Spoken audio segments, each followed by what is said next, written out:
Александр Македоны удирдагч 2-р Филипп Эмирипийн хааны охин Олимпиада нарын хүү болон мэндэлжээ. Түүний ээж Македонд хаадууд Гераклаас гаралтай байдаг, харин Александр Ахиллаас гаралтай гэж итгүүлдэг байв.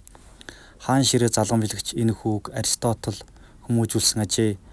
15 настай байхдаа тэрээр Трацийн нэгэн овог хойд талаас дайрсан дайралтаас өөрийн хаант тусаа хамгаалж байсан бөгөөд 3 жилийн дараа Хероны дэрэгдэх тулаанд дайсны аримыг тарааснаар Македончууд ялж чадсан юм.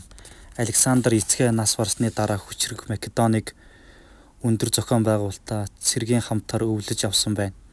Түүнийг хаан ширээнд суугаад байхад Теби хотынхан гаргасан бөгөөд залуу бослог гаргагчдыг газартаа тэглэхийн зэрэгцээ бослог хийхийг завдаж байсан Грекийн бусад хотынхныг бас ч дарж чадсан юм. Тэрээр манай эртний 334 оны хавар Персийг эзлэн авахаар гарсан ажээ.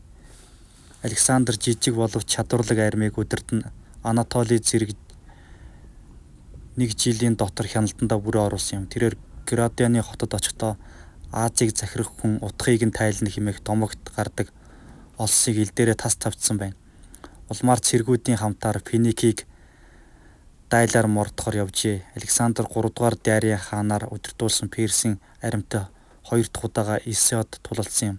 Энэ тулдаанд Александр ялж Дария хаан дайны талбараас зугтсан гэдэг. Уг дайны дараа Александр Финикийн цэргийн хамтаар тэрийг эзэлж Газыг буулгаж аваад 200-ны турш Персүүдийн мэдэлд байсан Египтийн зөвхөдөлсөн байна. Ингэж явхдаа тэрээр Нийл мөрний баруун эрэгт нэрээр нь нэрлэгдсэн хамгийн алдартай хот болох Александрыг байгуулсан юм.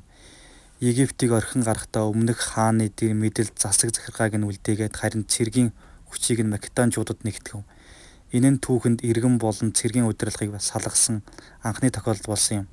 Түүний дараа Тигрис мөрний зөв хөдөлж манай эртний 331 онд 3 дахь том дайнаа Персүүдтэй хийсэн ажээ. Энэхүү дайнд Македоны 47,000 цэрэг, Персийн 250,000 цэрэг оролцсон бөгөөд Персийн хаан 3-р Дарий зугтснаар Александр Персийн эзэмт гүрний зүүн талын газар нутгийг эзэлжээ.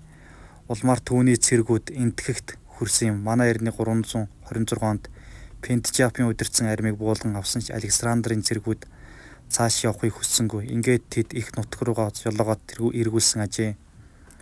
Александр эзэлсэн нутгийнхаа угуул иргэдийн хууль сүсэг бишрлийг хөндлөлдөг байлаа. Персэд тэрээр үндэсний хувцас ёс заншлыг нь хүлээн зөвшөөрсөн ч албан ёсны хэлийг нь грек хэлээр сольсон юм. Александр хаан тусын нэгдвэл байдлыг бэхжүүлэхийн тулд өөрийгөө бурханд өргөмжлөн бусдаар хүлээн зөвшөөрүүлсэн бөгөөд манай эртний 324 онд Сүз хотод өрн дорнын их хурмыг зохион байгуулжээ. Ийхүү Александр ойролцоогоор 9,000 залуусыг өөрийнхөө нэгэн адил эзлэгдсэн газар нутгийн иргэдээс ихнэр авахыг ятгах чадсан байна. Тэрээр Персүүдийг цэргийн өндөр албан тушаал томилсноор Македончуудын болгоомжлыг төрүүлэх болжээ. Александр төлөвлөж байсан тулаануудаа орж амжилгүйгээр 10 өдрийн турш өвчнөд шанасны эцэст 33 наснд Вавилонд таалал төгссөн байна.